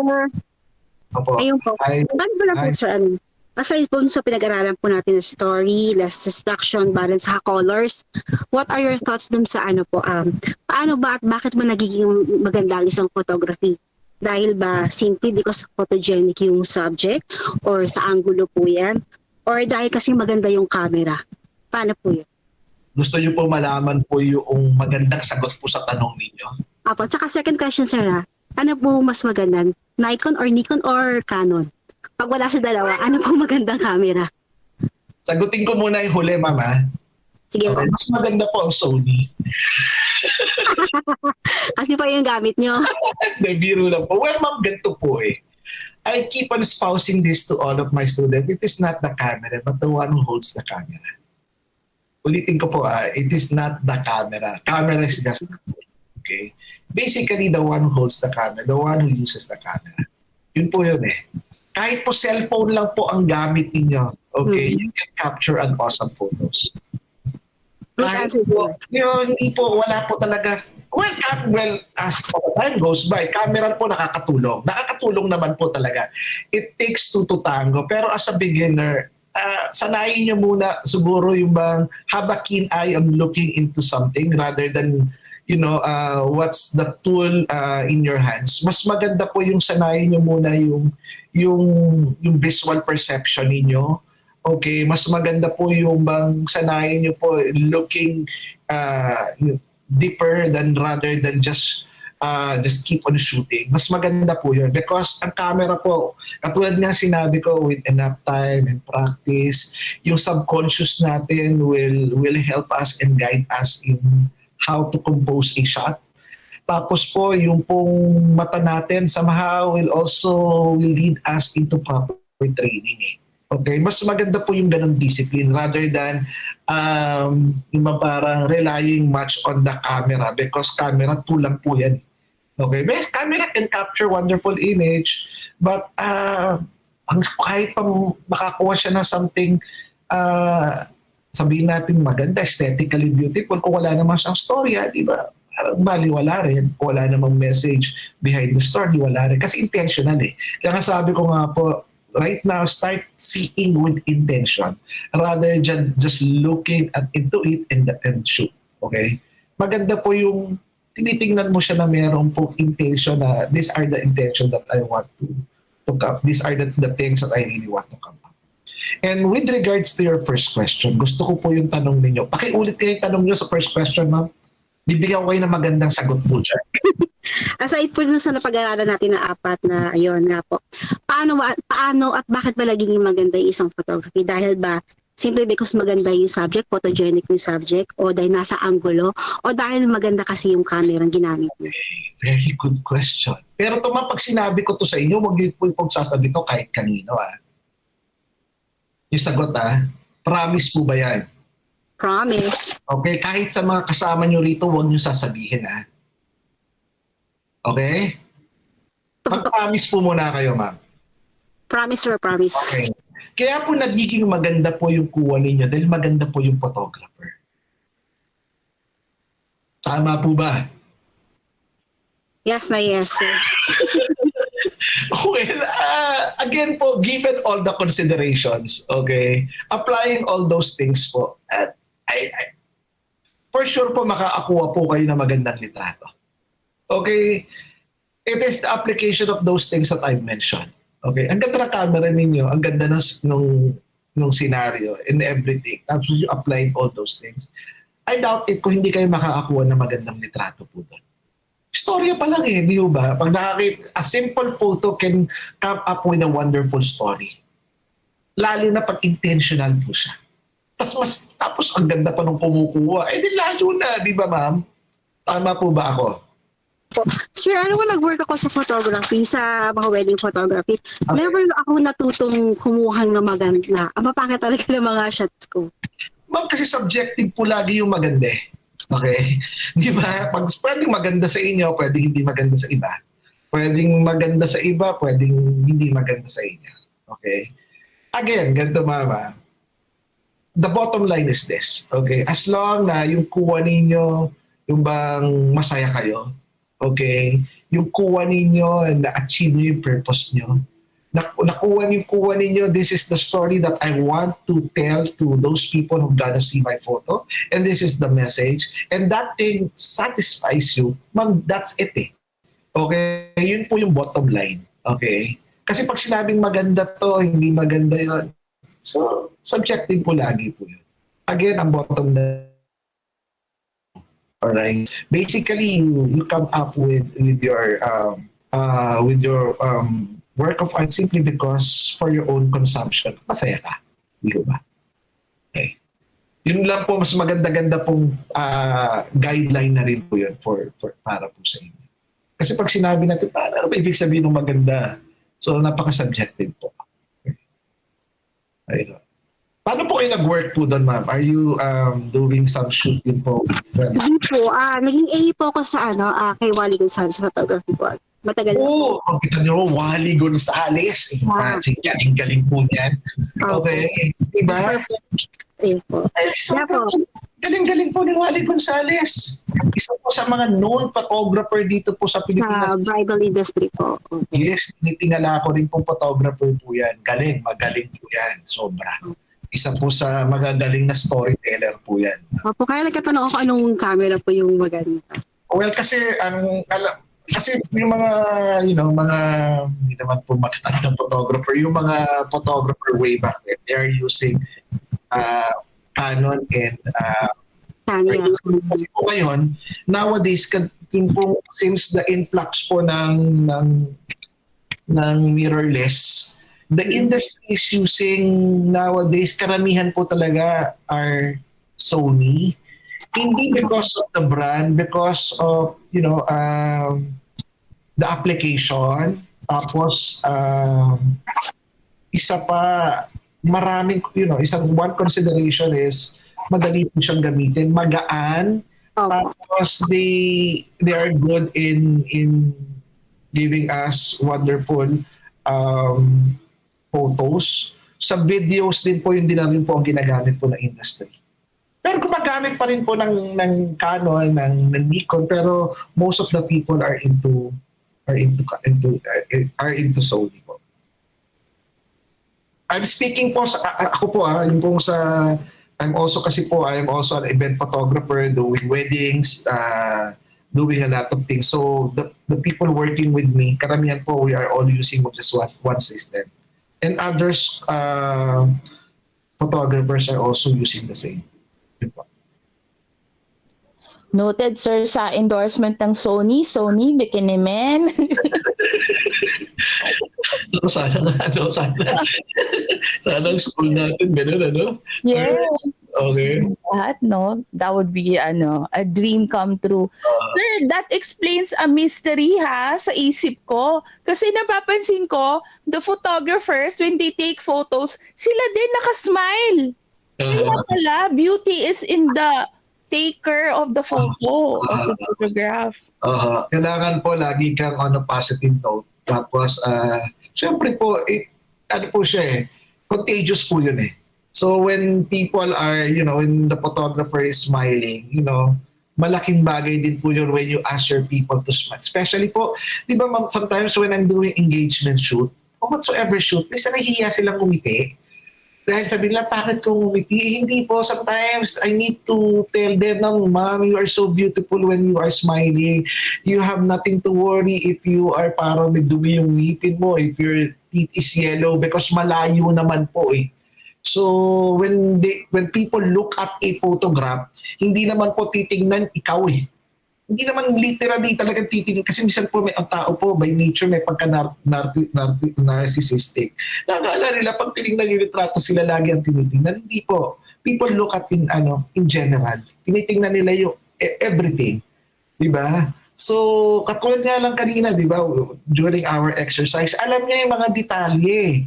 Di ba? Hindi nila titingnan kung yung ngipin mo madilaw, kung yung ngipin mo madumi. Okay, titingnan nila everything. They will look not just the subject but everything. Unang-una tinitingnan nila yung storya. Okay? Minsan layo kaya talaga ini-insist ko, Ma'am, you need to smile because you are so beautiful when you are smiling. Tapos when we shoot, sabi ko, mas gusto ko po kasi spontaneous, you are natural in your environment. Ayoko nung pinipilit, ayoko nung para kunwari ganito. Mas maganda yung sinushoot ko sila on doon po sa natural environment nila. Something like that. Ayun po. Now that you've mentioned that, sir, meron po ba talagang pasaway na kliyente or did you ever get stressed while doing a photo shoot? And how did you cope with it? Okay. Especially po pag oras na, hindi naman lagi, pero may mga times na gano'n. Pero kasi marami kasi orientation before the shoot eh. During on our preliminary interview pa lang, sinasabi ko na rin po yung, these are the things that gonna happen during our shoot. So, normally matagal siya, tiring siya, so you need to do a lot of preparation. Marami pong preparation eh. Okay, hindi nila kailangan magpuyat, something like that, kasi tomorrow will be a tedious event, something like that. So, marami pong preparation. So syempre, during the preparation, alam naman nila kailangan nila maging maganda ron eh. Kasi po, syempre yung engagement shoot, normally ipopost nila yan eh. Ito po yung prior sa kanilang wedding. So this will be yung parang promotional or marketing nila that we will be having a wedding on this day. So hey guys, so this is our something for you. So parang announcement. So hindi sila po pwedeng hindi sila maging maganda ron. So kailangan nila talagang well prepared on that special day po. Pero meron pa rin, pero madali naman po siya i-manage. Kasi pag oras sa mainit ang ulo nila, definitely it will reflect in the photos. Kung oras na bad mood sila, mag-reflect po yun sa litrato. So, I keep on telling to all my clients all those things para po they would consider it. Bali sir, ikaw na yung bahala na mag-lighten ng mood nila, ganyan. Parang kasama yun sa job description. Actually, on the side, kasi po, my job description is basically kumuha po ng magandang litrato na ibibigay sa kanila. Kasi yun ang expectation nila eh. So, hindi ko po trabaho talaga basing paano yung posing. Hindi ko yung work. Kasi kung iisipin ko yun, di ba? At my job is really to ma-capture yung magandang angulo nila. Kapag bigay ako, yung mga things na, halimbawa, mag-shoot kami sa isang, kunwari lang sa isang public place. Meron kami shoot sa Paco Park. Naku, siyempre public po yun. Family photo. Family photo. Ang gusto nila yung pasad nung Paco Park. So marami mga tao, hindi mo naman pwede sabihin sa mga tao, huwag kayo maglalakad kasi may nag-shoot kami dyan. So you need to wait, di ba? The moment na wala na naglalakad doon. O kung sakasakali, kailangan mo i-prepare yung mga client, yung mga client na pagdating po ng ganito, ito na po yung, dito, ito yung spot nyo. Ha? Meron na ako bibigay spot. Ito yung spot nyo, spot neto, okay. So medyo limited po yung time natin kasi ito po yung time na wala po naglalakad po dito. So the moment po na na po kayo, mag-post na po kayo po doon. Something like that. Meron mga ganun pong mga scenario. Well, meron naman place na talaga exclusive for us. Madali po yan. Mas madali po yun. Ayan, sir. Another question from Ma'am Bing. You do very good scenery photos. Is that your area of specialization? Hindi naman po, Ma'am Bing. Actually po, kasi po nowadays, dati po di ba noong araw, may kasabihan tayo, jack of all trade, master of none. Tinatawa-tawanan po natin po yun eh. Pero nowadays, kailangan ganun ka eh. Yung bang jack of all trades, master of many. At least, alam mo you have an expertise of those everything. Not necessary, but of course, ang pinakagusto ko po talaga is portrait and that is my expertise portrait. Okay?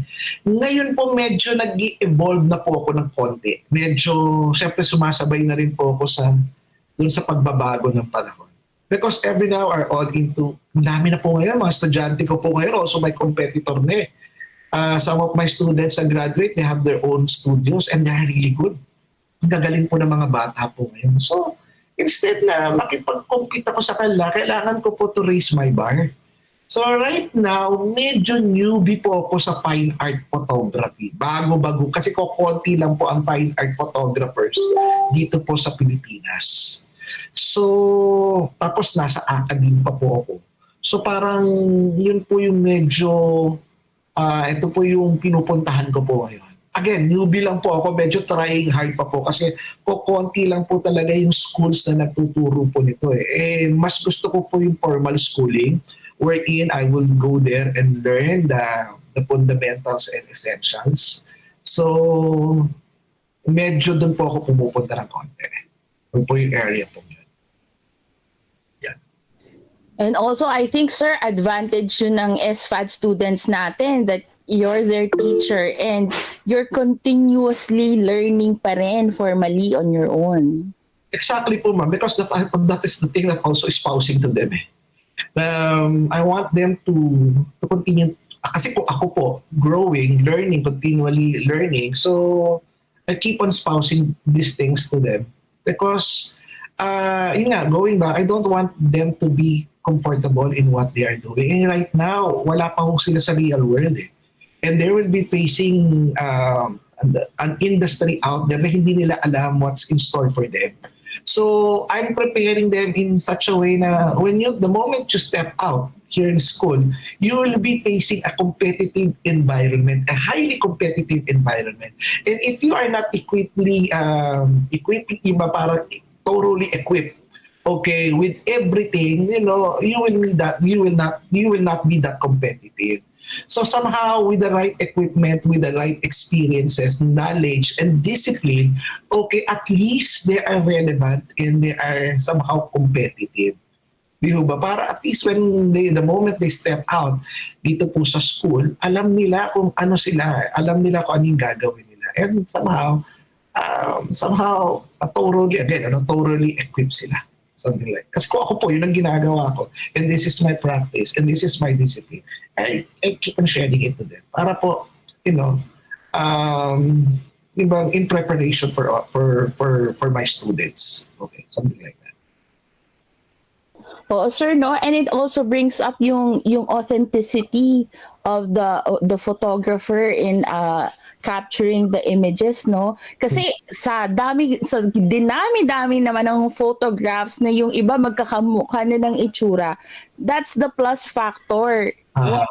Yung talagang personal take of the photographer.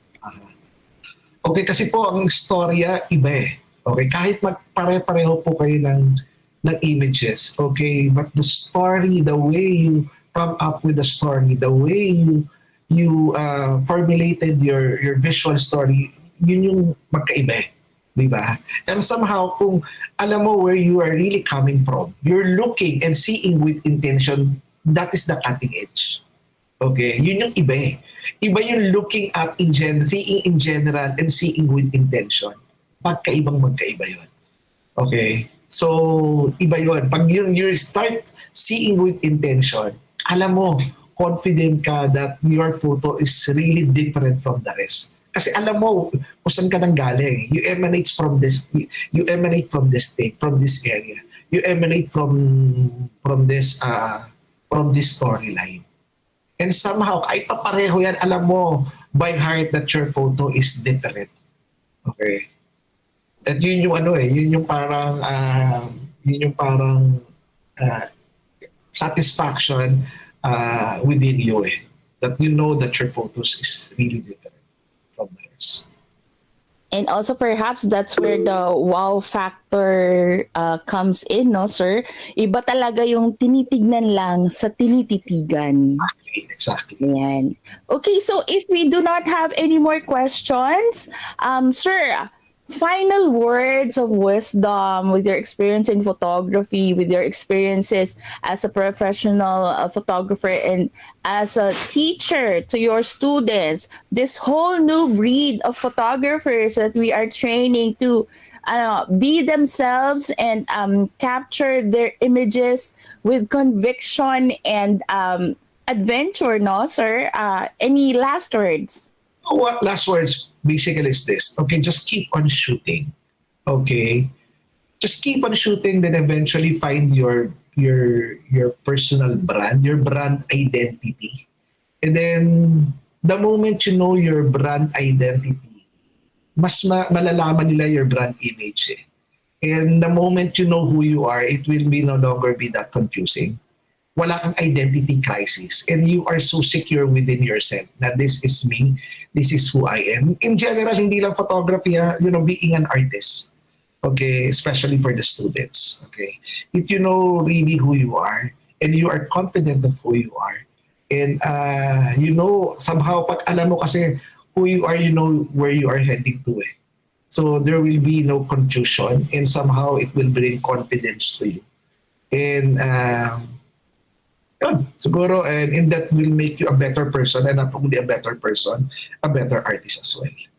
And for those people na siguro po wala po hindi po estudyante, siguro my words for you from this time on, alam nyo na, there will be no excuse. So not just look or see in general, but the moment you click your smartphones or your camera, start seeing with intention.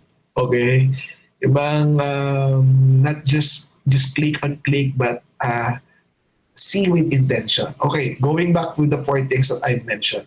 Okay, make sure that there must be a story to tell. Secondly, try to eliminate distraction because those distractions are not helpful, especially for those people who will be looking at your photo. And thirdly, balance. Our viewers doesn't really know what's balance is all about. Alam nila if the moment they look at a certain photo that they're problematic yung photo. Ano may problema dito? Alam nila yun. Hindi lang nila na-explain. Okay? Siguro perhaps there's something wrong with the balance because each and every photo, there's always a visual way. And lastly, colors. Incorporate colors because people love colors.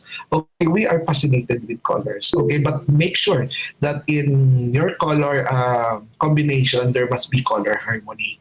Diba? Yung bang tama yung lapat mo, paglalapat mo ng kulay. Alright? And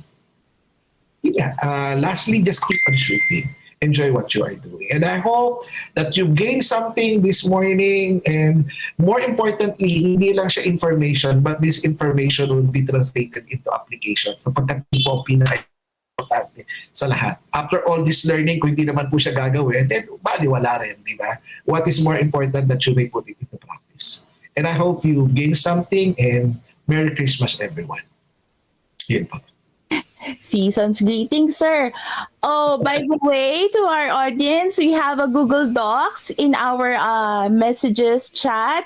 We would like to hear from our audience. So if you have a little bit of time, you can click on the link and tell us what you think of today's webinar. Thank you, Sir Arnel. Very well said, the points. Parang now I'm inspired na I will not be wasting my my phone storage for cluttered and colorless and ill-composed images, no excuse talaga. Parang ang saya ipakritik yung photo roll sa inyo, sir, kung may time kayo. Okay, wala nang excuse, right? Di ba? After knowing this short discussion, hindi ka na po pwede kumuha ng mali eh. Okay, so conscious ka na. Yun naman yung gusto ko po ma-achieve today. True. With all the knowledge we have around us, we all have to, continually learn together and just keep shooting. Tama nga yung sinasabi ni Sir, practice lang ng practice to get that image that you really can be proud of. One that will make your personality and your story as a photographer shine. Or even as a common person, sir, no? Actually, this is for commoner. Yes. Okay? This is for commoner. Okay. Hindi naman po siya it is for commoner. Okay. Oh, sir, sabi ni Miss Josephine, thank you po, sir. Marami din po ako natutunan. Salamat po. Okay, Saka, sir, yung pag may mention mo na we're not just photographers, no? Or artists developing and continuously learning. Now, if I may ask Sir Timothy to go to the slide with the certificate para ma-award na namin sa inyo, sir. Ayan. Thank you, Sir Arnel, for being so generous with your knowledge and for that lively discussion. For sure, everyone learned a lot, no? To our audience, we hope you keep in mind Sir Arnel's important tips and rediscovering visual perception and embedding it into your daily lives, all the possibilities that we can explore. Thanks to everyone who participated in the discussion and shared something from their knowledge bank. We're looking forward for the next talk, sir. Okay, looking forward as well, Ma'am. Yes. It's time to give thanks to our speaker. If I may be allowed to read the words from our virtual certificate. Okay. Philippine Women's University and its affiliate schools for men and women, School of Fine Arts and Design, hereby presents this Certificate of Appreciation to Arnel Y. Villanueva for sharing his time and expertise as speaker in the Tawid Talyer webinar series entitled Photography and Visual Perception. It's given electronically this day, the 16th of December, 2022. And Sir, to follow daw yung signature ni Dean Murphy. It is Okay. designed by Dean Murphy Pueblo, MFA, Thank School you. of Fine Arts and Design. Yeah, she was with us earlier and she had to step out for a meeting. Thank you, sir, for your webinar. Itong Tawid Talyer talaga na to, parang makikita natin yung actual practice of stories from actual practitioners. So thank you so much, sir, for your talk this morning. Thank you po for the opportunity to speak to everyone. It is indeed my pleasure po. Yes, sir. And very well said and very well taken to heart, I hope, by our audience. Thank you everyone. Thank you. So everyone, thank you all for your presence in this Tawid Talyer webinar. We hope you learned a lot as we continue to move forward to more innovative projects at the School of Fine Arts and Design. This has been a talk on photography and visual perception, and I am honored to have served as your host. Enjoy the rest of the weekend, guys. Merry Christmas and Merry good Christmas. morning. Thank you. Thank you, Bye-bye. everyone.